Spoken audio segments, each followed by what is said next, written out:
8 फेरों का 8वां वचन। स्वाति ने इसी साल शहर के कॉलेज से पढ़ाई पूरी की है और अब उसके लिए जगह जगह से रिश्ते आने लगे हैं। स्वाति से ज्यादा उसके रिश्तेदारों को उसकी शादी की चिंता है, इसीलिए जो भी स्वाति के घर आता वो किसी नए लड़के की खबर जरूर ले आता। अरे दीदी, ये फोटो देख के बताओ कैसा है। राहुल नाम है लड़के का, मेरी सहेली की बहन का बेटा है। अपनी स्वाति के साथ एकदम प्यारी जोड़ी लगेगी इसकी। जरा दिखाना, फोटो तो बढ़िया लग रहा है। कोई गलत आदत वादत तो नहीं है ना इसे? और कमाता कितना है?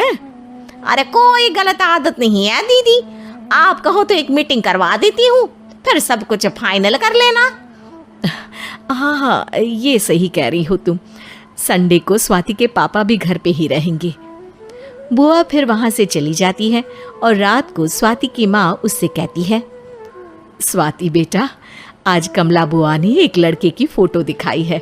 संडे को वो लोग मिलने आ रहे हैं, तैयार हो ना तुम बेटा? अरे मम्मी, आप कहाँ कमला बुआ के चक्कर में आ जाती हो? अभी इतनी जल्दी कोई शादी वादी नहीं करनी है मुझे। अरे बेटा, अच्छा लड़का है, बुआ जानती है उसे अच्छे से।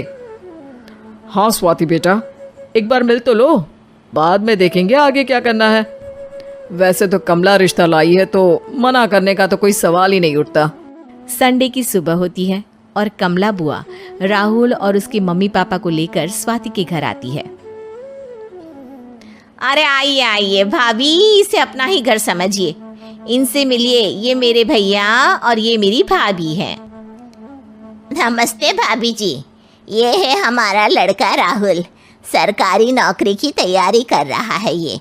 वैसे आपकी बेटी कहाँ है? अरे स्वाति बेटा, बाहर आ जाओ। वैसे कितनी पढ़ाई की है स्वाति ने? जी, पोस्ट ग्रेजुएट है हमारी बेटी साइंस में। ये सब तो ठीक है, पर घर संभालना जानती है या नहीं? हमें कौन सी इससे नौकरी करवानी है, नौकरी तो मेरा बेटा करेगा ही। पर मैंने इतनी पढ़ाई की है और आप चाहती हैं कि मैं घर पर ही बैठी रहूं? अरे स्वाति बेटा, ये बड़ों की बात में तुम कहाँ बोल पड़ी? हम सब देख लेंगे क्या करना है क्या नहीं। हम तो इसी बात पर विश्वास करते हैं कि घर के लड़के घर में ही रहे तो ज्यादा अच्छा रहता है, वरना भाई साहब आप तो आजकल के हाल जानते ही हैं, कितनी घटनाएं होने लगी हैं औरतों के खिलाफ। स्वाति बेटा, रसोई का काम तो पूरा जानती हो ना? शादी के बाद तुम्हें ही संभालना है वो सब। अरे बहुत अच्छा खाना बनाती है ये, आप सब लोग इसकी तारीफ करते नहीं थकेंगे। लो भाई, हो गई मीटिंग, अब शादी की तारीख फाइनल कर लेते हैं, क्यों भैया? भाई हम तो पंडित जी से चर्चा करने के बाद ही तारीख फाइनल करेंगे, सालों से हम उनकी बातें मानते हुए आ रहे हैं। लड़के वाले और कमला बुआ की बातें सुनकर स्वाति एकदम नाराज हो जाती है और उसे लगने लगता है कि शादी के बाद उसे घर पर ही बैठना पड़ेगा। लेकिन घर वालों के आगे उसकी एक नहीं चलती और उसे शादी के लिए हाँ कहना पड़ता है। शादी का दिन आ जाता है और सब मंडप में जमा होते हैं।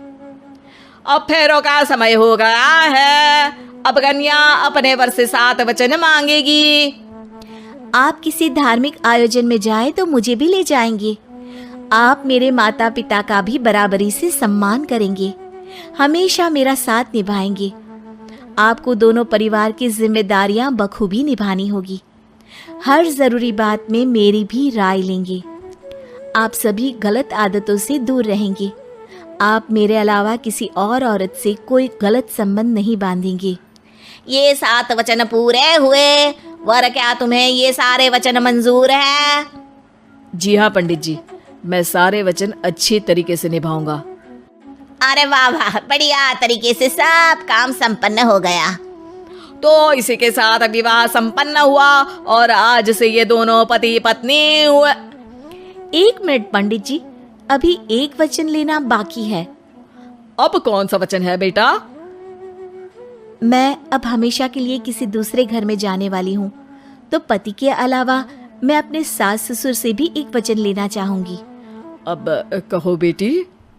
मैं ये चाहती हूँ कि मुझ पर किसी बात की कोई पाबंदी नहीं लगाई जाएगी।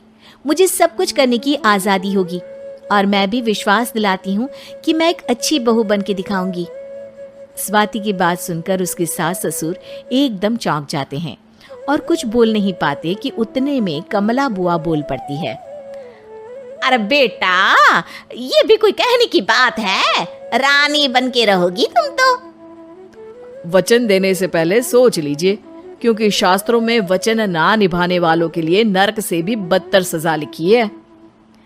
स्वाति की चालाकी से वहां मौजूद सब लोग प्रभावित हो जाते हैं और लोगों में बदनामी ना हो जाए, इस कारण स्वाति के सास ससुर को उसे वचन देना पड़ता है। अरे कैसी अपशकुन वाली बातें कर रहे हैं आप पंडित जी। हमें मंजूर है बेटा तुम्हारी शर्त। स्वाति अपनी समझदारी से अपनी बात अपने ससुराल वालों से मनवा लेती है और खुशी खुशी राहुल से शादी कर लेती है। अब से हर शादी में मैं खुद 8 वचन दिलवाऊंगा। ओम मंगलम मंगलम मंगलम।